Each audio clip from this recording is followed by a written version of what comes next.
Hey everyone, and welcome back to Ontario Cryptids. Today we have 4 stories from New Hampshire, all different experiences but yet similar to stories you may have already heard. Now, we're going to get started right after this. As you know, I'm always looking for great stories to be shared on this channel. So if you have a story that you would like to share in a safe environment, then forward your encounters to OntarioCryptids@gmail.com. Okay guys, let's get going now. So grab yourself a beverage, get cozy on the couch or chair, and sit back and relax.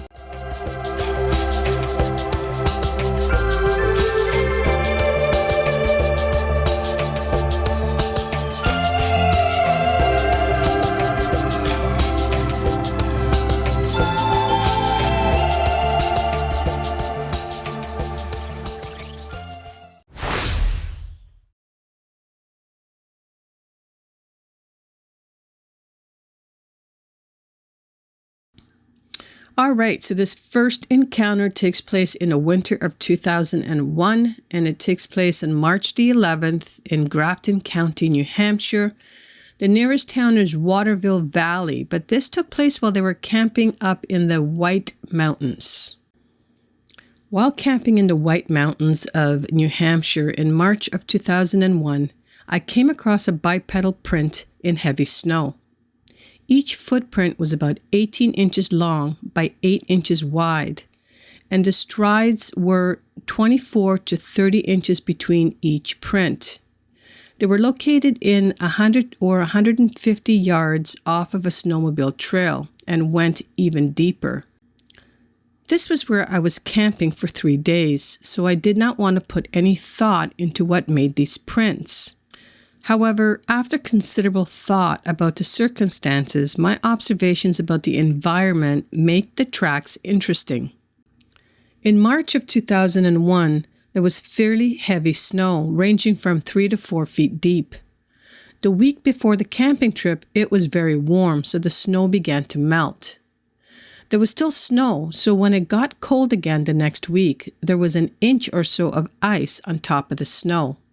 When wearing snowshoes, the weight dispersal would break the ice in a large circle, simply carving in some of the ice. When wearing snow boots, the ice could not support your weight on such a small area, and your foot would go straight through the ice. Applying this to the prints, there was no evidence that the print were made before the snow melt, as they then would have exhibited the melting ice over the print. There was no way these could have been made by snowshoes then. They wouldn't have even been the same shape, and it was way too big to be anybody's boot that would make this kind of straight through the ice print. There were no distinctively human markings. Example, icebreakers or thread marks. My only regret was not following them.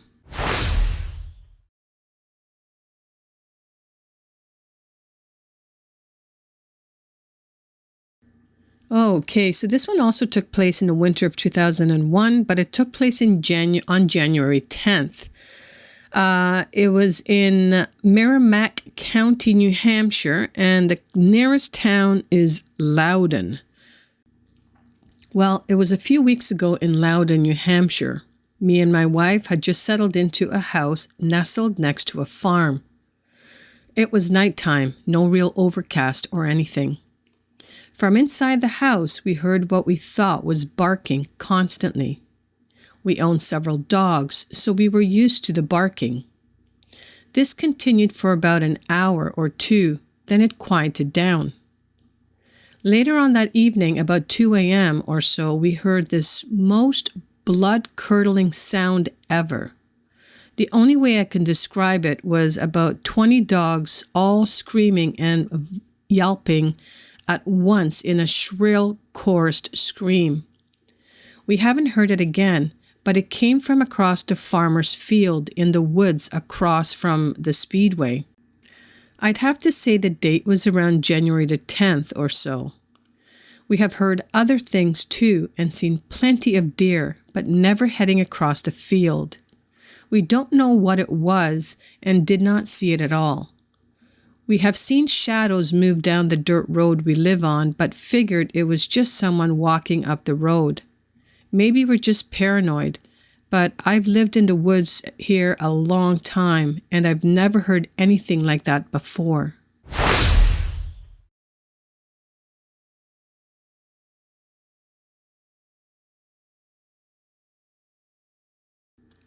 All right, so this one takes place in the summer of 2004. Well, I would say late summer since it was September the 12th of 2004. The county is Rockingham County, New Hampshire, and the nearest town is Derry. Whoop, whoop, whoop, woo! Sunday, September the 12th, 2004, at about 3 a.m., I was awoken up from a sound sleep by a very loud noise. I listened for a while and tried to figure out what could make such a loud, repetitive noise. It wasn't a coyote howl or a fisher cat screech. It didn't sound like any owl I know of. It wasn't a raccoon or a tree rodent. After 15 to 20 minutes, I went to sleep. My dog woke me with a frightened bark at 4 a.m. when the sound was twice as loud as I knew the critter was within 100 feet of the house. Also, there were 2 responding calls. One sounded fairly close and one was in the distance. I got up to make sure the sheep were okay in the pasture, with an electric fence around it, and there was nothing by the barn where the goats were. I flashed a light over to the chicken coop, and nothing was there either. I flashed a light throughout the yard and into the trees to see if there were any clues or any danger to the animals. I saw nothing, and while I shone the light, the calls ceased. All day I asked everyone if they knew of any local animals that made the noise. A friend suggested that I look it up on the internet. I listened to all sorts of animal vocalizations with no luck.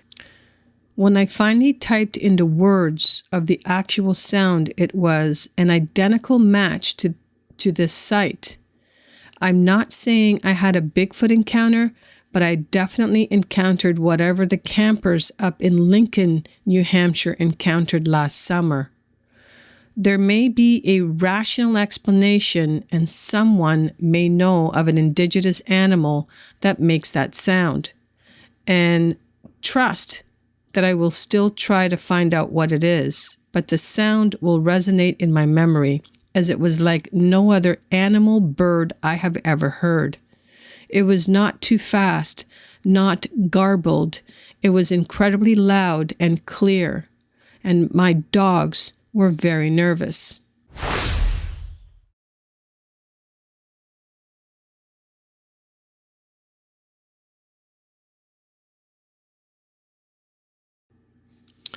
All right, so this is going to be the last story of the day. This one takes place on June the 10th of 2008. It takes place in Belknap County, New Hampshire, and the nearest town is Guilford. Now, I want to add that Guilford, you can see in the background here, is surrounded by forests. Weak Forest is one of them, but it's surrounded by 4 different forests. So very interesting how this little town of Guilford is nestled among some forested areas. I moved to this location in New Hampshire in 2001. I have had several sightings over the past years, usually from my living room while I'm watching television. I know this sounds weird, but I'm serious. My couch sits facing my picture window. Beyond the picture window, there is a small creek and an empty wooded lot. I have seen deers, bear, turkey, raccoons, moose, and a fox on my property. It is in a part of Guilford called Gunstock Acres. It usually happens in late evening on a dark summer night, no particular date or time. From the ground to the top of the window has got to be at least 10 feet tall. This creature is about 9 feet in height, dark, deep brownish long hair, and walks upright, similar to a human. I have seen it go in one direction, then go past the window in the other direction several minutes later. Or it just walks away until the next time I see it, which has been about once a year. I have seen it looking more like a shadow when my lights in the house are on. I'm usually caught off guard, and I'm startled when I've seen it in disbelief, but there is no other explanation. Last summer, I happened to tell my husband and family that I saw a Bigfoot again last night, and my oldest son said he'd seen it the night before passing by the window, and it looked right at him as it was passing by. He described the same creature except that he saw the face, and he swears it is a Bigfoot. He was creeped out about it, and I think he still is. My son is in his 20s. This is part of the Great North Woods, with lakes, mountains, rivers, and caves. Plenty of places to hide.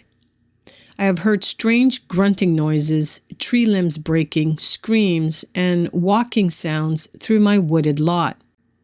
I refuse to go outside after I've seen it and turn all the outside lights on until I forget about it again. We have seen some huge prints out there in the winter going around the house, but they were unidentifiable. Due to the large amount of snow we have gotten during storms, the tracks get filled in. I'm spooked by it, but it hasn't done anything to any one of us except look in the window at us. I know what I've seen, and I haven't told many people as they would think we were crazy. So my family and I would like to know what this creature is, and is it possible that it is a Bigfoot? We believe it is, as we know what we have seen. It can't be a black bear, as this is too tall and it walks a distance on two legs like a human. So it couldn't be a moose either. It is built like a really large, broad-shouldered man and muscular, but it is covered in hair. My son said that the face is hairy also, but the skin on the face is a lighter color than the rest of the body. Well, from the description you've given, I would have to say that you have seen a Sasquatch/Bigfoot. There's nothing else that's described as man-like, muscular, 9 feet tall, and is hairy, and leaves prints and walks upright like a human.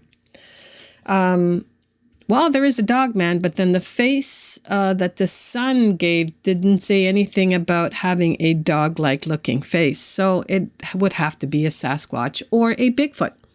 Tell me what you think they saw, but I think it's undeniable. Well, I hope you all enjoyed these 4 stories that came out of New Hampshire today. I don't think I've told many stories from New Hampshire, but these were 4 fantastic stories. And that's going to be it for today, guys. So if any of you have a story that you would like to share, then please forward your stories to OntarioCryptids@gmail.com. I would be honored to share your story on this channel. And I just want to add, it does not have to be Bigfoot related. If you had a UFO sighting, if you had a dogman sighting, if you've seen the Loch Ness Monster, whatever it happens to be, I will share it on this channel. So thank you all for listening until the end. I truly appreciate it. Please hit that like button on your way out and smash that subscribe button if you're new to my channel. And guys, have a fantastic weekend. So far, it's shaping up. As you know, I record these on Saturdays, and today it is a beautiful sunny Saturday, and the breeze is just nice and refreshing. So I'm going to make sure I go out there today and enjoy that. So again, guys, have a fantastic weekend, and we'll see you all next week.